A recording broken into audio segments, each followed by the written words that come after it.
This is RJ Urisa, and you are watching Balitang Tobalites, bringing you the mid-year report of San Cristobal Integrated High School of school year 2021-2022. San Cristobal Integrated High School enrollment for school year 2021-2022 increases. Here's Ma'am Leary M. Pura for the details. SEIHS enrollment throughout the course of 4 school years increases. School year 2018 to 2019 had 476 enrolled learners. School year 2019 to 2020 had 533. School year 2020 to 2021 had 762 registered learners. And school year 2021 to 2022 had 960 enrolled learners. In the most recent year, it demonstrates that enrollment has risen over time. This is Ma'am Leary M. Pura reporting. SEIHS has a total of 960 enrolled learners, and these learners came from 6 different feeder barangays. For the enrollment data from our feeder barangays, Ma'am Leary Pura has this report. Here's the enrollment data of students from various feeder barangays. San Cristobal has 575 students enrolled, whereas Santa Elena has 207 students, while Santo Niño has 144 students. Bulaking 1, Bulaking 2, and Pinagdalayan have 33, 15, and 10 students enrolled, respectively in Dolores, Quezon. This is Ma'am Leary M. Pura reporting.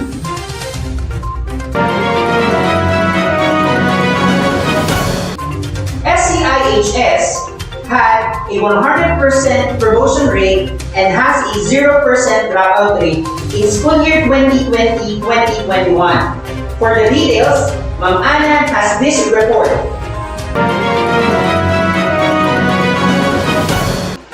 Regarding with the promotion rate of students per grade level, there are 162 from grade 7, 156 from grade 8, 170 from grade 9, 127 from grade 10, 92 from grade 11, and 55 from grade 12. With this, SEIHS had a 100% promotion rate and had a 0% dropout rate in the recently completed school year 2020-2021. For the current school year, SEIHS had a remarkable 100% passing rate for the first 2 consecutive quarters. This is Ma'am Ana Jumaima Pasha reporting.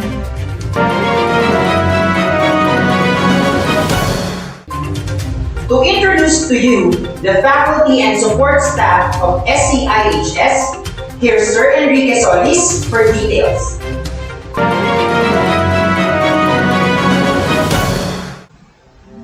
It is my honor to present to you the faculty and support staff of San Cristobal Integrated High School. For grade 7 advisors, we have Ma'am Elizabeth G. Bahay, grade 7 Makeup Advisor, School Facilities Coordinator, and Bulaking DOS Focal Person, together with their co-advisors, Sir Carlo N. Montesa. Next, we have Sir Royet C. De Castro, grade 7 Sampalong Advisor, Tobalites TV Director, and Bulaking Puno Focal Person. Next, we have Ma'am Karen Ray L. Fernandez, grade 7 Yambo Advisor, together with her co-advisor, Ma'am Yoli M. Ciudadano. She is also the SBM coordinator. Next, we have Sir Joseph M. Gutierrez, grade 7 Panakpakan Advisor and Senior High School Coordinator. And last but not the least, we have Ma'am Ann Chris Pichazor, grade 7 Bunot Advisor, grade 7 Chief Advisor, and SBM Coordinator. Here are the grade 8 advisors. Ma'am Rachel C. Gripon, grade 8 Mahogany Advisor, TLE Coordinator, and grade 8 Chief Advisor. Next is Sir Melvin A. Andes, grade 8 Rambutan Advisor, and SBM Coordinator and SSG Advisor. Next is Ma'am Arlene D. Belen, Grade 8 Lanzones Advisor, SBM Coordinator, and Tagapa School Coordinator, together with their co-advisor, Ms. Zaira Gutierrez. Next is Sir Moises Similares, Grade 8 Mangosteen Advisor and Advisor Online Coordinator, together with his co-advisors, Ma'am Mary Rose Belsa and Ma'am Isabel Castillo. And for Grade 9 advisors, we have Ma'am Robelyn D. Mendoza, Grade 9 Sungman Advisor, School Health Coordinator, and Grade 9 Chief Advisor. Next is Ma'am Lisel Ann C. Dilasan, Grade 9 Malabanban Advisor and PSP Coordinator. Next is Ma'am Harold D. Musica, Grade 9 Malino Advisor and Mathematics Coordinator. Next is Ma'am Rachel D. Diaz, Grade 9 Talentiwan Advisor and MAPE Coordinator. And for Grade 10 advisors, we have yours truly, Sir Enriquez Solis Jr., Grade 10 Banahaw Advisor, Faculty President, and Santo Niño Vocal Teacher. Next is Sir Ricardo A. Cepres, Grade 10 Makiling Advisor, Property Custodian, and Grade 10 Chief Advisor. Next is Sir Kevin A. Bruno, Grade 10 Sembrano Advisor and Santa Elena Vocal Teacher. Last but not the least, Ma'am Ana Jemima H. Pasha, Grade 10 Makulat Advisor and Ismea Coordinator. For our senior high school advisors, for Grade 11, we have Sir Sargi Leonard M. Malabanan, Grade 11 Calo Advisor and School Paper Advisor. Next is Ma'am Melanie P. Margallo, Grade 11 Tamaro Advisor, Science Coordinator, and Grade 11 Chief Advisor. Next is Sir Louis M. Amara, Grade 11 Aguila Advisor, LR Coordinator, and Santa Elena Vocal Teacher. Next is Ma'am Geraldine I. Iranzo, Grade 11 Loving Advisor, English Coordinator, and Santo Niño Vocal Teacher. And for our Grade 12 Advisor, we have Sir R.J.A. Ulisa, Grade 12 Perlas Advisor, LIS Coordinator, and Grade 12 Chief Advisor. Next is Ma'am Dayan D. Solis, Grade 12 Jamante Advisor, Araling Panlipunan Coordinator, and Santo Niño Vocal Teacher. For our administrative staff and support staff, we have Ma'am Lira M. Pura, our teacher registrar, and Santa Elena Vocal Teacher. Next is Sir Kenneth Alfred D. Bosque, our administrative assistant 2, and Ma'am Jonah O. De La Cruz, our administrative assistant 3. And for our support staff, we have Mrs. Elena M. Asusano, our school security. And for our school maintenance, we have Mrs. Edna D. Santos and Mr. Amelito R. Santos. And once again, this is Sir Enriquez Gonzalez Jr. reporting.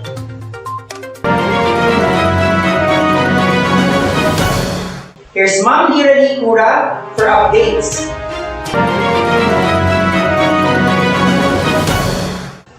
SEIHS offers academic track and technical vocational livelihood track.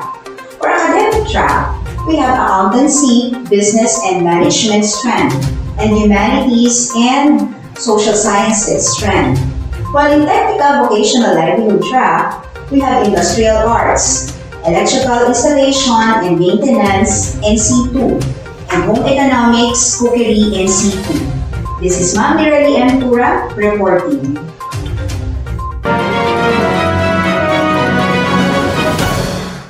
When COVID-19 pandemic tests our country, SCIHS adapt to the certain demands and current status of the country's new normal in education system by implementing lots of programs and projects each year to ensure that the needs of the learners should not be neglected despite of the unexpected challenges that the school has encountered. A key skill that SCIHS has developed is the ability to create dependable programs that will cater the needs of its learners.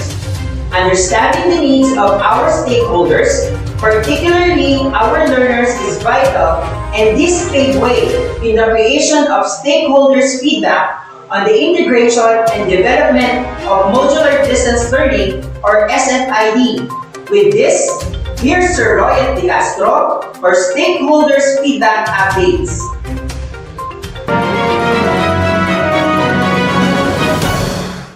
Stakeholders' feedback on the integration and development of modular distance learning in SEIHS aims to identify different difficulties and issues encountered both by the internal and external stakeholders. This program serves as the voice of the client field that will enable us to help and encourage good relationships between and among the school and the community. It had addressed issues and concerns of the advisors and teachers, and were able to address solutions and programs that will cater the needs of the learners to cope up with the problems and difficulties. This is Sir Roy De Castro reporting.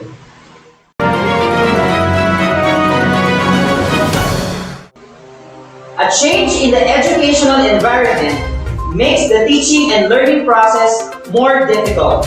Students struggle in studying lessons on their own, leading to their poor performance.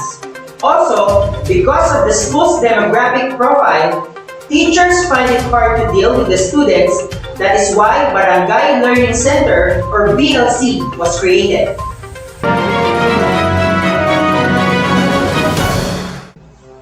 The SEIHS established Barangay Learning Cell through a memorandum of understanding with the feeder barangays. The distribution and retrieval of the learning materials is made possible through the coordinated efforts of the local government units. This is also facilitated the coordination of the needs of every community that the school serves. The offering of TVL and SEIHS brought another dilemma since the subject focused more on performance skills rather than in theoretical aspects. Thus, SEIHS came up with the project ELAB or Enhanced Learning at Void and Lab on Site to provide laboratories to communities where the TVL students are located. One of the predicaments of every barangay is the deteriorating nutrition condition of the children within their barangay. They have the budget for feeding programs, but they don't have enough manpower. This situation led to have the advocacy program of the school among youth learners, to have social work and community support services, or SWCSS, which aims to promote social and community engagement of learners. Once again, this is Sir Louie Apabara reporting. Sunrise symbolizes hope, new day, and new beginning. San Cristobal Integrated High School is a 50-year-old school located between the foot of Mount Banahaw and Mount San Cristobal. A glimmer of hope ignites passion. It caresses hearts with regeneration. In SEIHS, education prosper for everyone's welfare, but like the Philippines has ordered complete coronavirus lockdown, announcing non-domestic air and domestic sea travel to and from Metro Manila shall be suspended beginning March 15, 2020 and to end on April 14, 2020. this pandemic is extremely debilitating. A lot has changed, but we still haven't shaken. In the Philippines, education has always been given priority. Despite all that is happening, San Cristobal Integrated High School continues to carry out the aspirations for young Tobalites.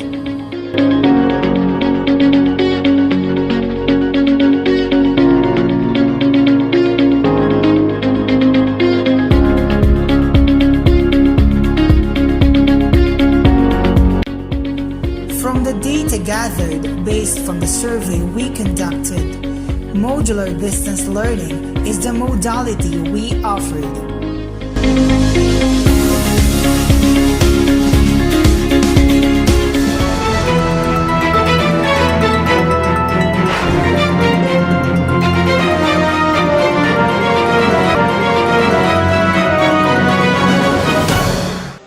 After a year of the implementation of MDL or modular distance learning, students still experience difficulties in learning due to lack of guidance and support from the teachers and parents.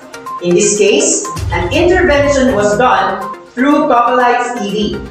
LEARNtertainment, or the official YouTube channel of SEIHS, which provide an interactive video for both offline and online viewing of learners. Here's Sir Royet De Castro for details.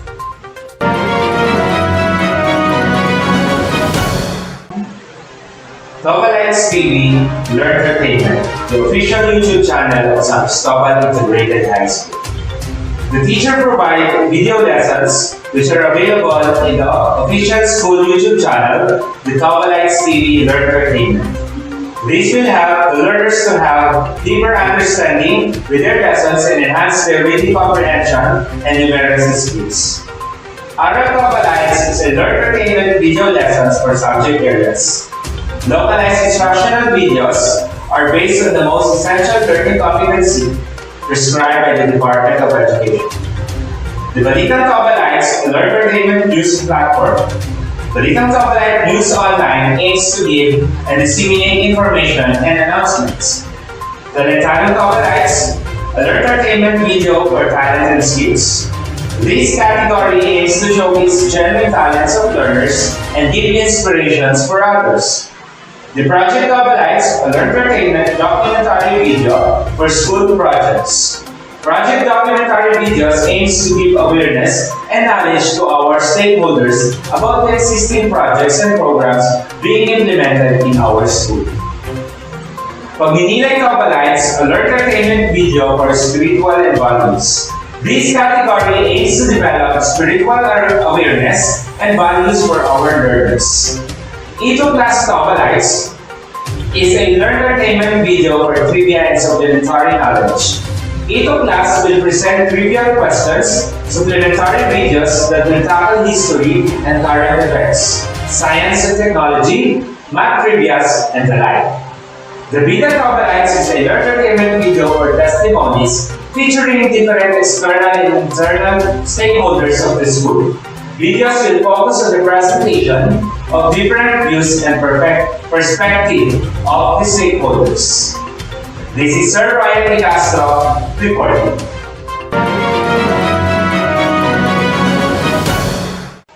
The school also launched Puro or Pagtuturo, umpisang ruta ay sa organisadong kapitbahay.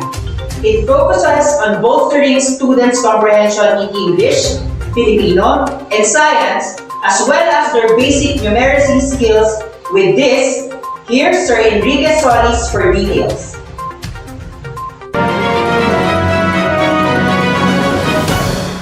Puro or Pagtuturo, isang ruta ay sa organisadong kapitbahay, is a parent or guardian school partnership intended to assist students in their literacy and numeracy skills.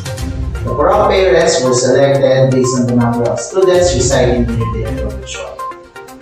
These are parents who are willing to assist learners within their neighborhood and will serve as facilitators while the learners are answering their Puro modules provided to them.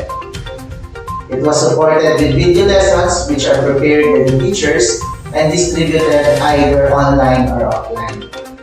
Online distribution is done through Tobalites TV, LEARNtertainment, the official YouTube channel of SEIHS, and offline distribution through SD card and OTG flash drives and being handed to the Puro parents. Once again, this is Enrique Solis Jr. report.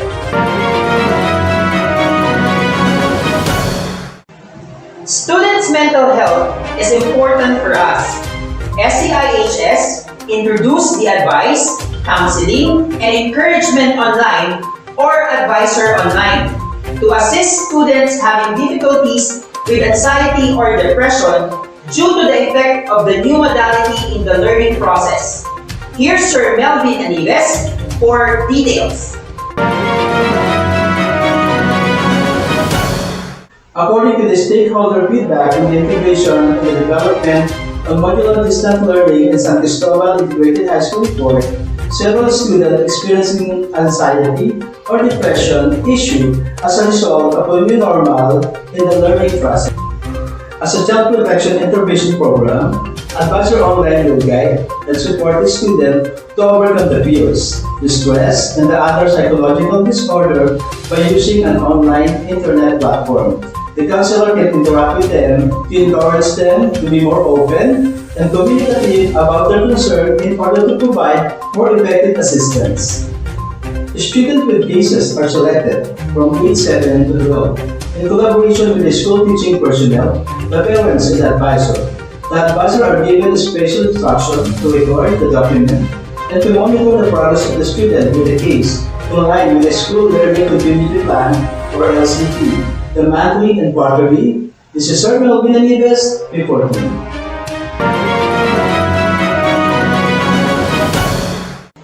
For school safety and prepared against COVID-19 environment or space, here's Ma'am Robin Mendoza for updates.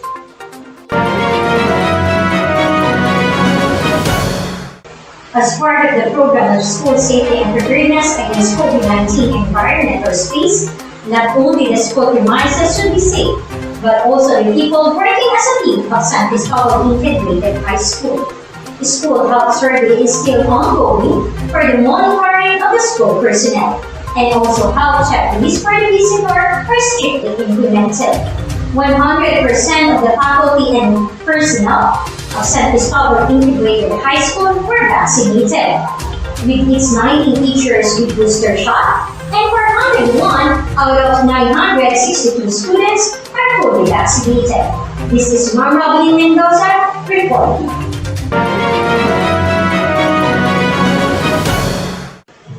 For prevention, readiness, and intervention for a COVID-free environment in SEIHS, here's Sir Enrique Solis for details.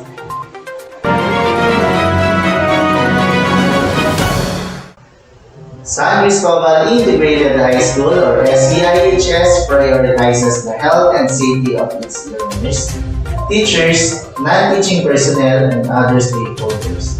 SEIHS ensures readiness for the opening of classes and continuously follow preventive measures and minimum health standard protocols to make the school a COVID-free environment.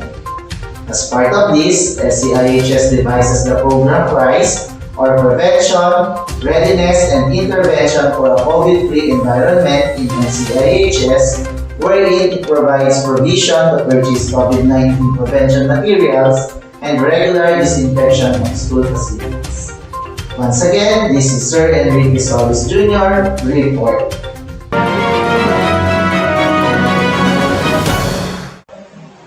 Budget management and the creation of funding sources are also important key skills learned by our school. Income-generating project like Balitang Tobalites of SEIHS was proposed. Here's Ma'am Rachel Bergol for details.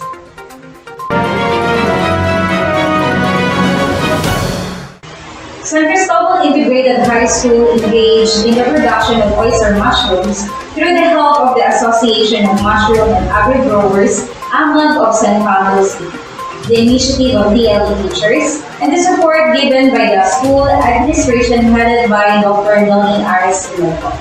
The production of oyster mushroom was started by the trust given by the AMLAG to the San Cristobal Integrated High School to become their partner in promoting the oyster mushrooms in San Pablo City.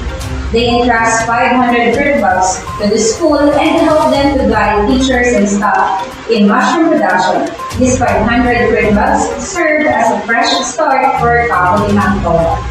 Balitang Tobalites also developed different products that will utilize the harvest. These products include mushroom chicharon, dinagdaan, tempura, ice cream, and byproducts. Balitang Tobalites aims in producing oyster mushrooms are to share the technology with the community. In coordination with local government units, it is hoped to generate livelihood activities for the communities around the school. This income-generating project also wants to help the school to deliver the best possible education to its students. Given the situation today, our school implement projects that will provide all the needs of the students to attain quality education. And to sustain these projects requires funding. To remedy the situation, Balitang Tobal is now faced with the responsibility of generating funds for continuous, effective, and efficient operations for institutional development. When it comes to acquiring practical skills, which are even more important, Balitang Tobal can provide learning by doing and offer practical education to the students. It serves as a venue for hands-on training of the students and other interested individuals, groups, and future entrepreneurial capabilities. Aside from generating funding, providing livelihood opportunities to the communities, and engaging students in entrepreneurial skills, this project wants to broaden the linkage reward, responsibility, and performance of the teachers, changing the role of the teachers not just to enhance their degree of responsibility, but also give them the opportunity to broaden their skills set and get a higher feeling of fulfillment by allowing them to exhibit their entrepreneurial flair. It is suggested that the performance-based reward plan be implemented in the appreciation of this increased responsibility and the contribution of this extra effort to the school's improvement financial condition, as well as to strengthen their drive to succeed. This is Ma'am Rachel Ripon reporting.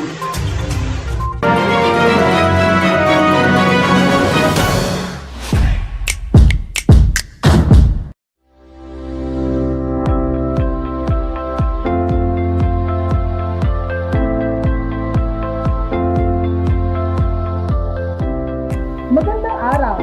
Welcome to Project Tobalites.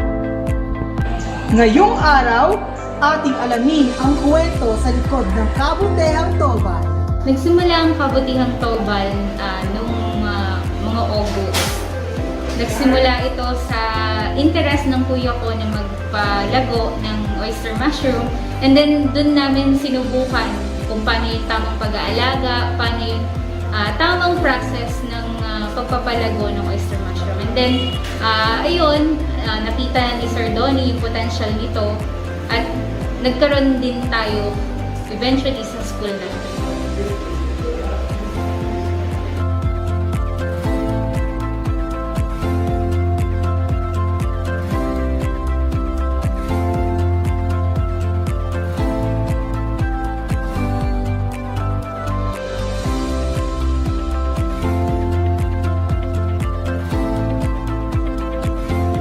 Isa sa mga layunin ng Kabutihang Tobal ay magkaroon ng additional food option ng ating mga kabataan at ang community.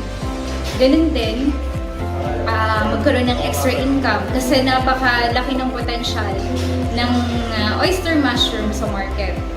Napakadaming business opportunity ang kaya nitong i-offer. Hindi lamang dun sa pagkukulture, pati na rin sa pag-produce or yung ating tinatawag na food production. Sa ngayon po, ang Kabutihang Tobal ay meron na pong inaalagaan na 500 fruit bags. At ito po ay bumubunga na araw-araw. At yung mga fresh mushroom po na ito, ay binibenta rin po namin sa tulong ng mga teachers at iba't ibang mga student, lalo na po yung mga ABM students natin and other community.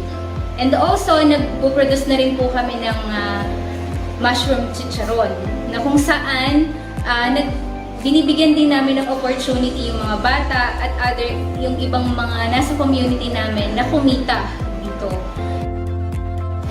Isa sa produkto na nagawa namin out of oyster mushroom is yung chicharon mushroom. So ito pong pack na ito is bumibigat ng 150 grams and meron po siyang 4 na flavor. Plain salted, sour cream, cheese, and sweet barbecue. Sa lahat po ng gustong mag-resell or magkaroon ng extra income, kami po ay inyong makokontak sa mga naka-flash sa inyong screen.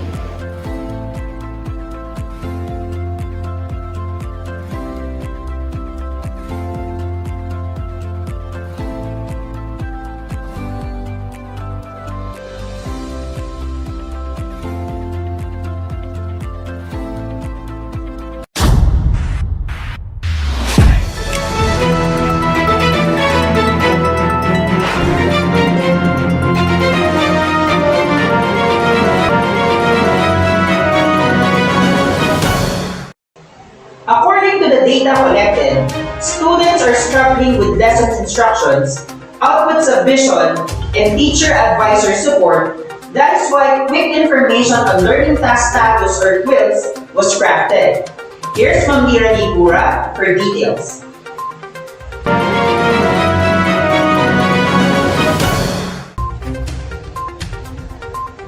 The teachers provide the quick information on learning task status or QUILs sheet. It is prescription notes where the teachers make recommendations for the learners who needs to remediate learning tasks with low score and remind the tasks that are not submitted. This is Ma'am Mira Ligura reporting.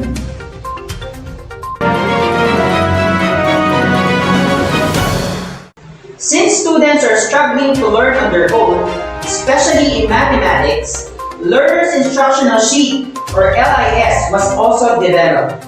Here's Ma'am Ana Jemima Pasha for details. Localized instructional sheets is a well-detailed guide where the teachers provide explanations and step-by-step procedures that serve as a guide for learners in answering their self-learning modules in mathematics. It aims to help the learners in coping up with difficulties they had encountered in dealing with math problems. This is Ma'am Ana Jemima Pasha reporting.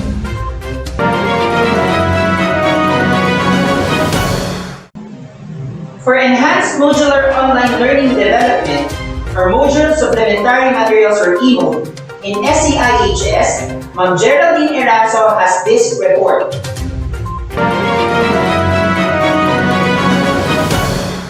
The teachers provide enhanced modular online learning development or EMODE, where the lessons and learning activities are discussed in simplified form. This is Ma'am Geraldine Erazo reporting.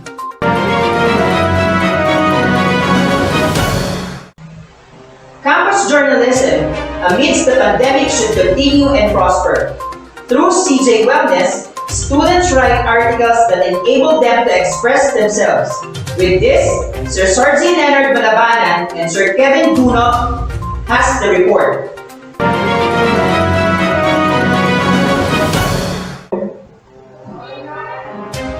The campus journalism advisors provide newsletters every month to inform, entertain, and lessen the anxiety level of SEIHS students. Through this, the students can cope up with their anxiety and boredom. These articles would inspire them and give them the avenues with their mental feelings and go beyond the extra mile. From physical classes with sudden shift to modular distance learning modality, our learners combat with mental health issues. Due to experiencing boredoms and hardship brought to them by lack of financial capacity, or their parents cannot go to work because it is unsafe for them to travel from place to place. This is Sir Sargi Leonard Malabanan. This is Sir Kevin Buno reporting.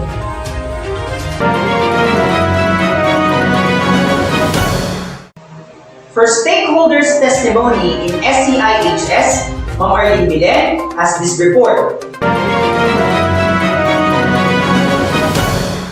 Good day everyone, this is Mrs. Arlene Milen, your segment host for Balitang Tobalites.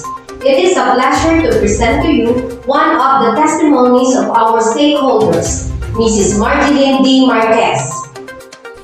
Magandang araw po. Ako po si Ginang Marjeline Marquez, ang nahalal na Pangulo ng General PTE ng San Cristobal Integrated High School noong taong panuruan 2019-2020. Bago po ako naging Pangulo, isa po akong aktibong ingat yaman ng GPTE ng paaralan. Taong 2017-2018, kami po kasama ang mga alumni ng San Cristobal National High School ay nagpanukala ng proyektong inihain sa punong guro na makapagpatayo ng senior high school sa paaralan sa dahilang hindi na po makapagpatuloy ng pag-aaral ang aming mga graduates sa dahilang malaking hadlang po ang pamamasahe po sila sa pagpasok sa bayan kung saan may senior high school. Kami po ay nangalap ng pundo at nagkaroon ng iba't ibang proyekto tulad ng Panran at Pabingo for a Cause. nakalikom po kami ng halagang 120,000 pesos na inisyal na pondo upang makabili ng lupang pagtatayuan ng senior high school. Taong 2018-2019 po, isinakatuparan ang pagtatayo ng senior high school na napakalaking tulong po ni Mayor Ambin Amante at Barangay Chairman Benjamin Felizmeno III at mga alumni ng paaralan. Taong 2019-2020 ay nagkaroon po ng inauguration ng aming senior high school building na nagamit po nung sumunod na taong panuruan. Napakalaking bagay po nito para sa aming mag-aaral pati na po sa kanilang mga magulang. Maraming salamat. This is Ma'am Arlene Bibelan reporting.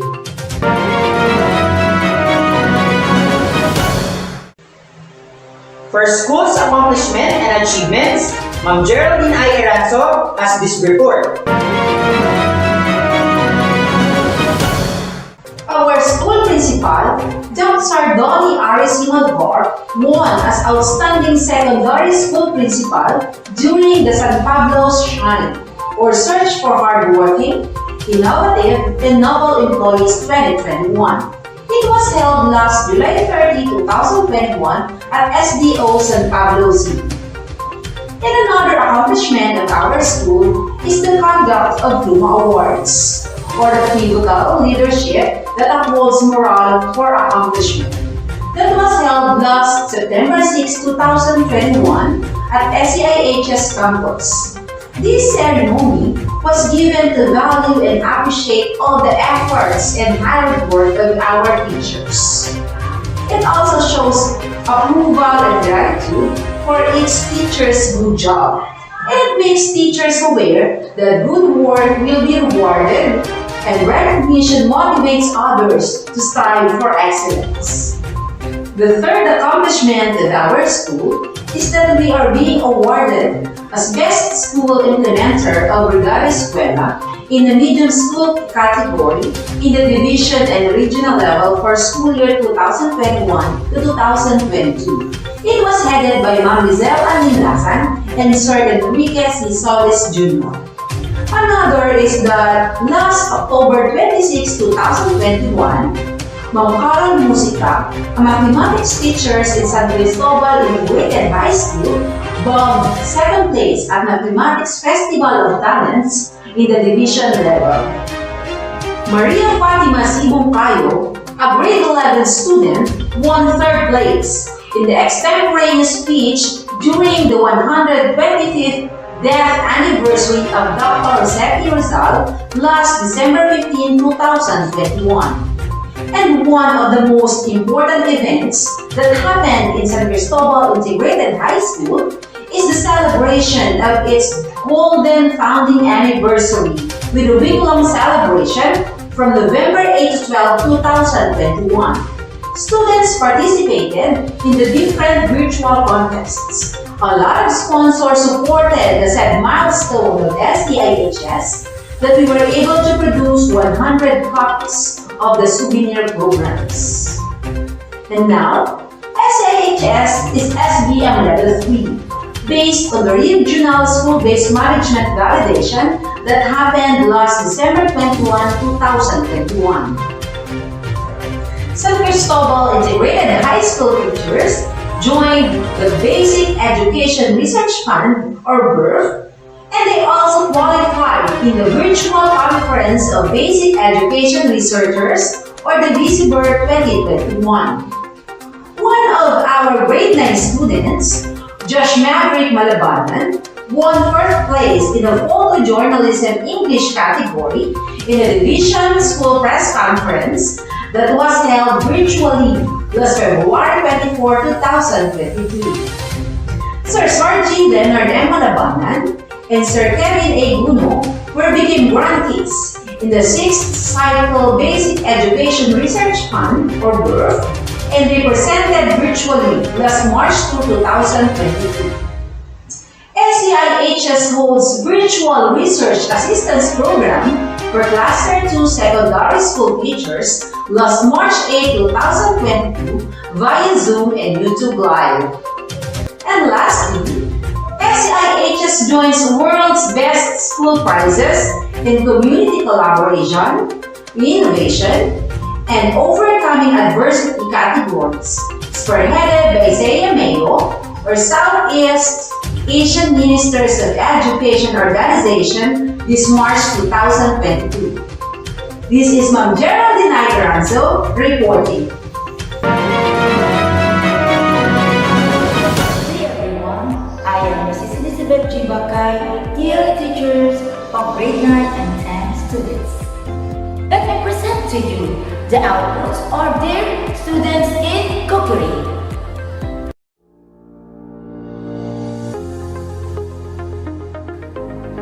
Its objective is to showcase the skills of the students in preparing and cooking dishes independently.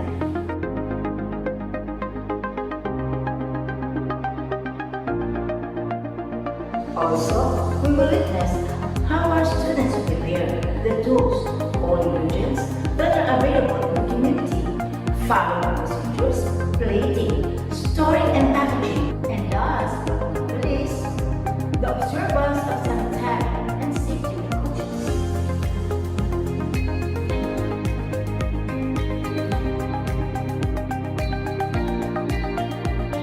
Ang mga mag-aaral ay na-encourage din na gumamit ng available resources na makukuha nila sa kanila bilang panghalili o substitute sa mga kinakailangan ingredient upang maging maayos ang kanilang mga niluluto. Nahahasa din ang skills ng mga mag-aaral sa pagsunod sa mga procedures na kailangan sa pagluluto. Sila din ay binibigyan ng mga kaunting pagkakataon upang makalikha ng sariling innovation sa pagluluto.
San Cristobal Integrated High School are set to welcome back learners, specifically the grade 10 learners, for expanded, limited face-to-face classes starting on March 28, 2022.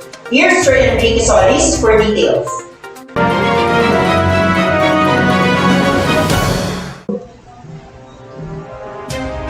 In the implementation of limited face-to-face classes, the school must pass the standards of the School Safety Assessment Tool, or SSAT, and be given a certification from the IATF and Department of Education to implement limited face-to-face classes.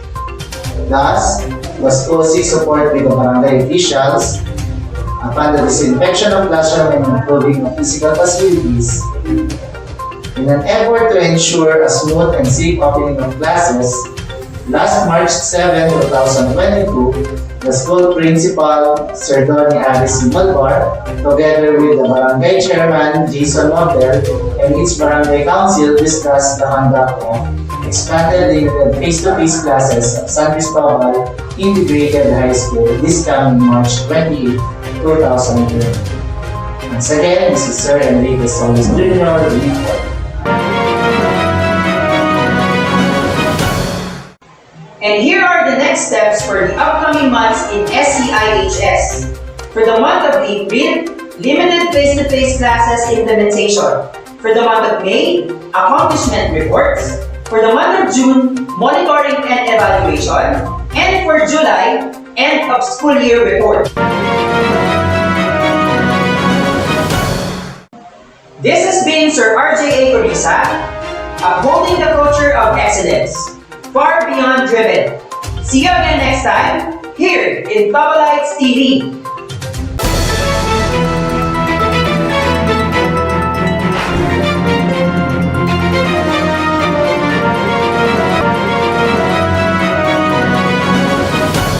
Learning never stops.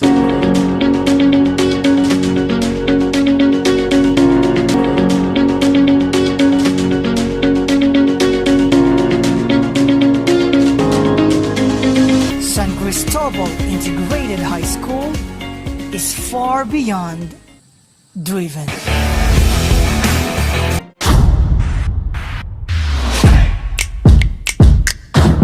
Hello guys! Huwag kalimutang i-like at subscribe Tobalites TV.